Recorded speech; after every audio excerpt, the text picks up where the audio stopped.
Hello বন্ধুরা, good morning. হ্যাঁ জানি আমি কেমন জানি দেখতে লাগছে, কিন্তু কিছু করার নেই। এই ঠান্ডাতে আমাদের অবস্থা সবারই খুব খারাপ, আর তাদের মধ্যে কিন্তু আমি আর টেডি বিয়ারও পড়ছি গাইস। তো এত ঠান্ডায় কিচ্ছু ভালো লাগছিল না, তাই ঠিক করলাম সন্ধেবেলাতে আজকে একটা চা তৈরি করব, যেটা হবে একদমই ইউনিক। তো চলো চাটা কীভাবে তৈরি করছি আগে একটুখানি বলে নিই, তারপর তোমাদের রিয়াকশানটা দেখাবো টেডি বিয়ার খেয়ে কী বলেছিল।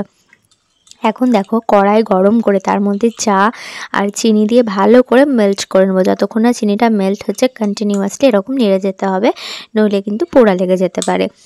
আর এরপরে এর মধ্যে একটুখানি আদা দিয়েছিলাম, আদাটা একদমই অপশনাল, তোমরা দিতেও পারো নাও পারো। এরপর পরিমাণ মতো দুধ দিয়ে দেবো, দিয়ে তারপরে একটু কিন্তু নাড়তে প্রবলেম হবে ফার্স্টের দিকে, তারপরে কিন্তু ঠিক হয়ে যাবে। তো অনেকক্ষণ নাড়াচাড়া করার পর একটু ফুটিয়ে নেওয়ার পরে চাটা কমপ্লিট। চা তো হয়ে গেল, চায়ের সাথে টা কি দরকার নেই? অবশ্যই দরকার। তো সেই জন্য দেখো আমি এখানে কিন্তু এখন গরম গরম পকোড়া তৈরি করব, চিকেনের পকোড়াটা আমি অলরেডি রেডি করে রেখেছি। তোমরা চাইলে আমি কিন্তু রেসিপিটা দিয়ে দেবো যদি তোমরা কমেন্টে জানাও। অনেক বকবক করা হয়ে যাচ্ছে, বাবা একটুখানি রেস্ট নিয়ে নিই। যাই হোক, চিকেন পকোড়াটা হচ্ছে, আর চাটা যে আমি তৈরি করলাম সেটা কেমন হয়েছে খেতে সেটা কিন্তু জানার জন্য পুরো লাস্ট অবধি ভিডিওটা দেখতে হবে। তবে চিকেন পকোড়াটা কিন্তু আমার দারুণ লাগছিল খেতে। বন্ধুরা দেখো চিকেন পকোড়া কিন্তু আমার হয়ে এসেছে।